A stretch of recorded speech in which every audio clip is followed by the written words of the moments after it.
3 ऐसे पैगंबर जिन्होंने ऐसे करिश्मे दिखाए जिन्हें देखकर लोगों ने इस्लाम कबूल कर लिया था। नंबर 1, हजरत मूसा अलैहिस्सलाम। हजरत मूसा अलैहिस्सलाम ने अपनी कौम को बचाने के लिए अल्लाह के हुक्म से अपनी लाठी से समुंदर के 2 टुकड़े कर दिए थे और बीच में से रास्ता बना दिया था, जिसके बाद उनकी कौम बड़े आराम से उस रास्ते से गुजर गई थी। नंबर 2, ईसा अलैहिस्सलाम। हजरत ईसा अलैहिस्सलाम ने अल्लाह के हुक्म से मुर्दों को जिंदा कर दिया था, जिसके बाद कई लोगों ने इस्लाम धर्म को अपना लिया था।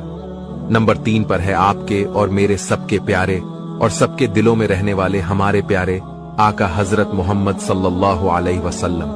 हमारे आका ने अपनी उंगली के इशारे से चांद के 2 टुकड़े कर दिए थे, जिसे देखकर लोगों ने कलमा पढ़कर इस्लाम कबूल कर लिया था।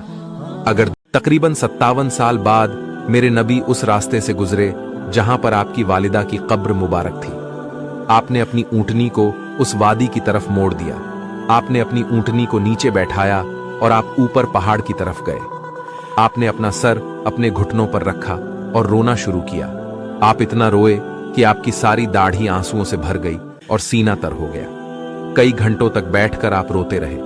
मेरे नबी दोनों जहानों के सरदार होकर तमन्ना कर रहे हैं कि ऐ मां, अगर तू जिंदा होती और देखती कि मैं ईशा की नमाज अदा कर रहा होता और तू मुझे आवाज देती मोहम्मद, तो मैं तेरे लिए नमाज तोड़ देता।